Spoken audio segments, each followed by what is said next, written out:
Welcome to English with David. आज हम लोग डिस्कस करने वाले हैं चौसर का द कैंटरबरी टेल्स, जिसमें उन्होंने कैसे ह्यूमर और आयरनी इन लिटरेरी डिवाइसेस का इस्तेमाल किया है कैरेक्टर्स को इंट्रोड्यूस करने में, कैरेक्टर्स की क्वालिटीज़ को बताने में।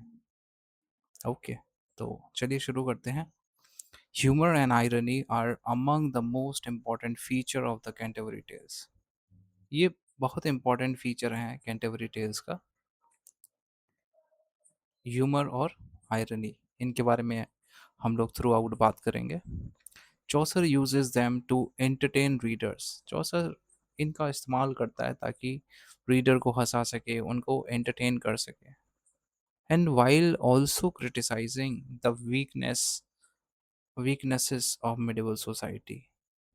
वो इसका इस्तेमाल क्रिटिसाइज करने के लिए भी यूज़ करते हैं। जो मिडिवल सोसाइटी थी, उसमें जो वीकनेसेस थी, जो कमियां थी, उनको क्रिटिसाइज भी करते हैं थ्रू ह्यूमर एंड आयरनी।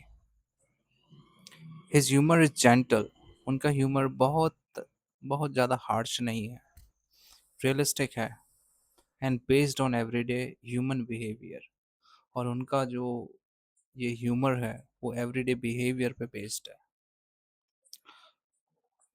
इससे पहले कि हम जाने कि ह्यूमर आयरनी इसमें कैसे यूज़ किया है, पहले इनका मतलब समझ लेते हैं। ह्यूमर का मतलब होता है हास्य करना, कुछ भी मजाक करना। ये बड़ी अ, कोई भी बात को कह देना ताकि लोगों को हंसी आ जाए, ऐसी चीज़ कहना। आयरनी का अर्थ है कोई चीज़ बहुत विचित्र दिखे हमें। जैसे अगर हम कहें कि the fire station catches the fire, fire station में आग लग गई, तो आपको क्या लगेगा कि फायर स्टेशन बना ही है लोगों की सुरक्षा के लिए, आग को बुझाने के लिए, और फायर स्टेशन में ही आग लग गई। What is this is irony. ये क्या है? एक आयरनी है। ओके, तो इसका इस्तेमाल चौसर करते हैं क्रिटिसाइज करने में मिडिवल सोसाइटी को। जो उस समय की मिडिवल सोसाइटी थी, वहाँ के चर्चेस क्या कर रहे थे, वहाँ पे कैसे करप्शन था सोसाइटी में, उसको वो हार्श कमेंट ना करके वो एक लाइट कॉमेडी, वो एक आयरनी और ह्यूमर के जरिए वो दर्शाते हैं। वो एक बैलेंस्ड अप्रोच का यूज़ भी करते हैं चौसर इसमें। तो इंस्टेड ऑफ डायरेक्ट अटैकिंग, देखिए आ गया ना, वो सीधा अटैक नहीं करते हैं। Attacking people, Chaucer describe their habits. वो डिस्क्राइब करते हैं उनकी हैबिट्स को एंड एक्शंस को in the way that makes readers smile. इस तरह से ताकि रीडर को हंसी आ जाए या स्माइल करे। For example, the wife of Bath. Wife of Bath एक बड़ा ही महत्वपूर्ण कैरेक्टर है। Is humorous because of her confidence and outspoken nature. जो वाइफ ऑफ बाथ का कैरेक्टर है वो बहुत कॉन्फिडेंट दिखाया है, एक एक बोल्ड कैरेक्टर दिखाया है, जो किसी से नहीं डरती। अपनी मैरिजेस को वो एक्सपीरियंस बताती है और बहुत आउटस्पोकन नेचर है। She speaks frankly, she doesn't hesitate. Chaucer also uses irony, which means showing the difference between appearance and reality.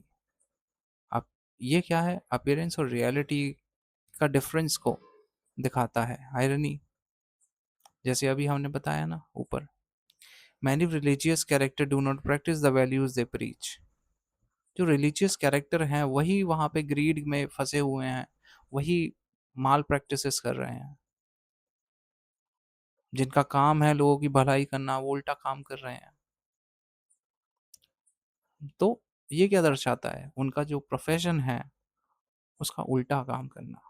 ये एक आयरनी है। अभी अभी हमने डिस्कस किया था ना, आयरनी का मतलब क्या है? कि कुछ ऐसी बात जो बड़ी बेतुकी लगे। जैसे the fire station catches fire, तो फायर स्टेशन में ही आग लग जाएगी तो वो लोगों की रक्षा कैसे करेगा? ऐसे ही उस टाइम पे चर्चेस में करप्शन था बहुत ज़्यादा। तो जब जब जो पार्डन सेल कर रहे हैं वही ग्रीडी हो जाएंगे, तो लोग किस पे भरोसा करेंगे? So the parson sells fake religious relics. जो पार्टनर है वो फेक रिलीजियस रिलिक्स सेल करता है, लोगों के साथ धोखा करता है। The friar is more interested in money than helping the poor. जो फ्रायर है वो पैसों में ज़्यादा इंटरेस्टेड है, ग्रीडी है, बजाय लोगों की हेल्प करने के। And the Sumner is dishonest and corrupt, Sumner भी डिसऑनेस्ट करप्ट है। तो जिनका काम है लोगों की मदद करना, वो कैरेक्टर ही करप्ट हो गए हैं।